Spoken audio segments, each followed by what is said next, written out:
ബാഴ്സയിൽ ഇനി ഫ്ലിക്ക് യുഗം. പുറത്താക്കപ്പെട്ട സാവിക്ക് പകരം ജർമ്മൻ പരിശീലകൻ ഹാൻസി ഫ്ലിക്കിനെ ബാഴ്സലോണയുടെ പരിശീലകനായി നിയമിച്ചു. ക്ലബ്ബും ഫ്ലിക്കും തമ്മിൽ കരാർ ഒപ്പുവെച്ചതായി ബാഴ്സലോണ ഔദ്യോഗികമായി പ്രഖ്യാപിച്ചു. 2 വർഷത്തെ കരാറിലാണ് ഫ്ലിക്ക് ബാഴ്സലോണയിലെത്തുന്നത്. കഴിഞ്ഞ ദിവസമാണ് സാവി ബാഴ്സലോണയിൽ നിന്ന് പടിയിറങ്ങിയത്.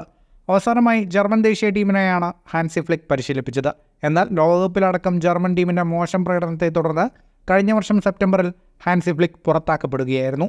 ഇതിനുശേഷം മറ്റൊരു ടീമിൽ ഫ്ലിക്ക് മാനേജറായിരുന്നില്ല. എന്നാൽ ജർമ്മൻ പരിശീലകനാകുന്നതിന് മുൻപ് ബയേണ് ട്രിപ്പിൾ കിരീടം ഉൾപ്പെടെ 7 കിരീടങ്ങൾ നേടിക്കൊടുക്കാൻ ഹാൻസി ഫ്ലിക്കിന് കഴിഞ്ഞിരുന്നു. 1.5 വർഷത്തെ കാലയളവിനിടയിലായിരുന്നു ഫ്ലിക്കിൻ്റെ മാജിക്കൽ നേട്ടം. ബാഴ്സ പരിശീലകനായ ശേഷം ഫ്ലിക്കിൻ്റെ വാക്കുകൾ ഇങ്ങനെ: ബാഴ്സയിലെത്തിയതിൽ ഞാൻ അഭിമാനിക്കുന്നു. ബാഴ്സ ശരിക്കും അതിശയകരവും അവിശ്വസനീയവുമായ ക്ലബ്ബാണ്. ഞങ്ങൾ ഒരേ കാഴ്ചപ്പാടും പൊസഷനും ക്വാളിറ്റി ഫുട്ബോളും പങ്കിടുന്നു. ലോകത്തിലെ ഏറ്റവും മികച്ച അക്കാദമികളിലൊന്നായ ലാ മാസിയ ബാഴ്സയിലുണ്ട്. അതിനാൽ എല്ലാ കളിക്കാരെയും മെച്ചപ്പെടുത്തുക എന്നതാണ് തങ്ങളുടെ ദൗത്യമെന്നും ഫ്ലിക്ക് പറഞ്ഞു. ഫുട്ബോൾ ലോകത്തെ കൂടുതൽ വാർത്തകൾക്ക് വിശേഷങ്ങൾ ബൈ സ്പോർട്സ് കഫേ പോൾ തന്നെ സബ്സ്ക്രൈബ് ചെയ്യുക.